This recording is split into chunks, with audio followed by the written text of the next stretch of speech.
Good morning, everyone. Welcome this morning to Revelation Church. For my Power 5 this week, I titled it, Keep Everything in Perspective. So on February 10th this past week, 2026, a mentally ill young man pretending to be a female killed 8 people, wounded 25, and then killed himself in the school that he was attending. As a parent, I was filled with so many emotions: anger, sadness, worry, anxiety, and confusion. That night, I could barely sleep. I was thinking in my mind, should we homeschool? Is there any troubled kids in our children's school that we need to be worried about? What would we do if this would happen to us? The next morning, I woke up and I was still raging inside. I felt like I was ready to fight and beat the boots off somebody.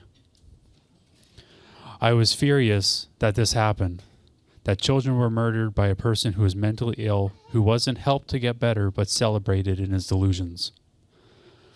I went through my morning routine of devotions and then got in my car to drive to work.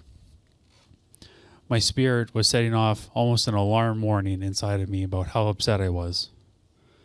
I usually listen to sermons in the morning when I go to work, but that morning I knew I needed to talk with God, so I drove in silence.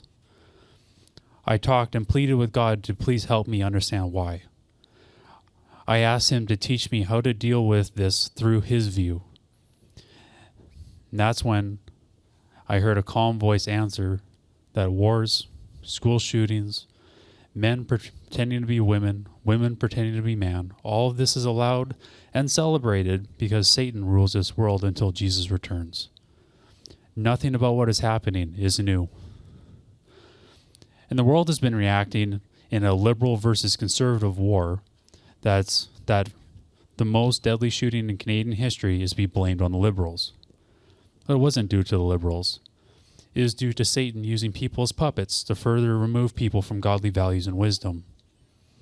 In situations like this, the truth needs to be spoken no matter who it offends. I was listening to a sermon about having to deal with difficult situations and even questioning God's motives when difficult things happen. And they read from Habakkuk 1 verses 1 to 5. And it's titled as Habakkuk's First Complaint.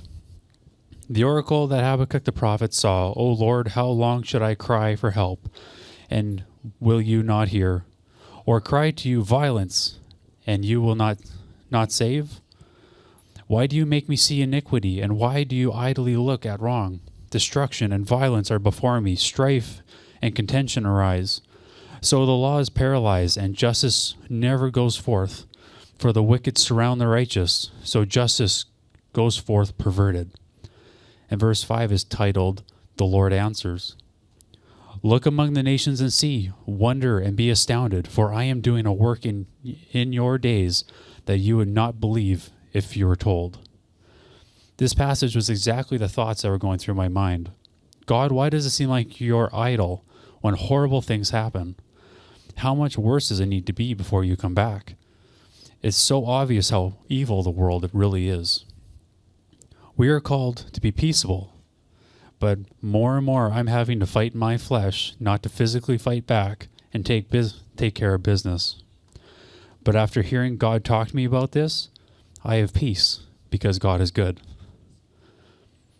And I wanted to quote Pastor Jeremiah with what he had to say about the school shooting, because it was so full of truth.